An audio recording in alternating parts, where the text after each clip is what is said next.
अमरावतीमधून मुख्यमंत्री लाडकी बहीण योजनेतील लाभार्थ्यांची आर्थिक लूट सुरू असल्याची माहिती समोर येते। काही दिवसांपूर्वीच या घोषणेची सरकारकडून ही घोषणा करण्यात आली आहे। मात्र या घोषणेनंतर आता याचा लाभ घेण्यासाठी मोठ्या प्रमाणामध्ये महिलांची गर्दी होताना दिसते। पण या लाभार्थ्यांची आर्थिक लूट सुरू असल्याची माहिती आहे। योजनेसाठी कागदपत्र काढण्यासाठी आलेल्या महिलांची लूट केली जाते। महिलांकडून पैसे मागितले जात असल्याचा आरोप केला जातोय।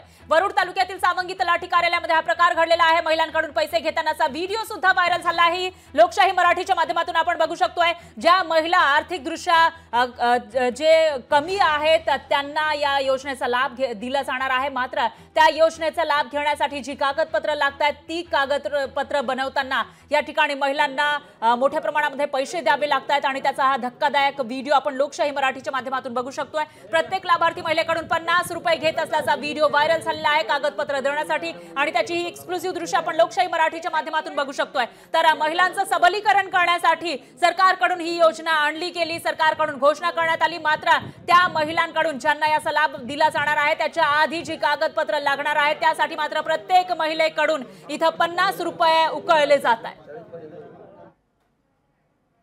एक तर ही जी योजना याला 46,000 कोटी रुपये लागणार, पण सरकारने प्रोव्हिजन केले 10,000 कोटीचं। त्यामुळे सरकारचं मत काय असावं, इलेक्शन होऊस तर 2-3 महिने आपण फक्त महिलांना पैसे देऊ आणि नंतर हात आकडता घेऊ असं कुठंतरी आहे। त्याच्यातच अपेक्षेने महिला जेव्हा एखाद्या कार्यालयामध्ये जातात आणि तिथं जर पैसे घेतले जात असतील नाव नोंदायला, तर मग भ्रष्टाचार कितक्या लेवलला या सरकारच्या काळामध्ये गेला आहे कुठेतरी आपल्याला बघावं लागेल। त्यामुळे आम्ही या योजनेचं स्वागत करतोच, पण ज्या पद्धतीने ही योजना राबवली जाणार आहे त्याच्यामध्ये अनेक त्रुटी आहेत आणि त्याला जे पैशाचं नियोजन केलं गेलं ते सुद्धा अपुरं आहे असं आपल्याला म्हणावं लागेल। तर रोहित पवार यांनी या ठिकाणी हल्लाबोल केला आहे, आरोप केल्याचं दिसतंय आणि त्याचबरोबर याविषयी बच्चू कडू यांच्यासोबत बातचीत केली आहे आपले प्रतिनिधी विनोद राठोड यांनी। बच्चू कडू आपल्या सोबत आहेत।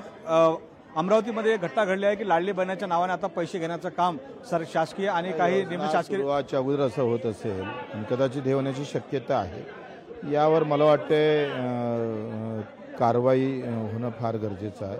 जे काही कोणी करत असेल, पार्टीचे ऐकून करत असेल किंवा समाजसेविका म्हणून करत असेल तर त्याच्यावर अंदाज घालण्याची व्यवस्था असली पाहिजे। पण एक गोष्ट पाहायला मिळते की सरकारने एवढ्या वाजागाजात ह्या गोष्टी केल्या तरी परंतु यासाठी केल्यात की काही लोकांना त्याचा पैशाचा फायदा व्हावा।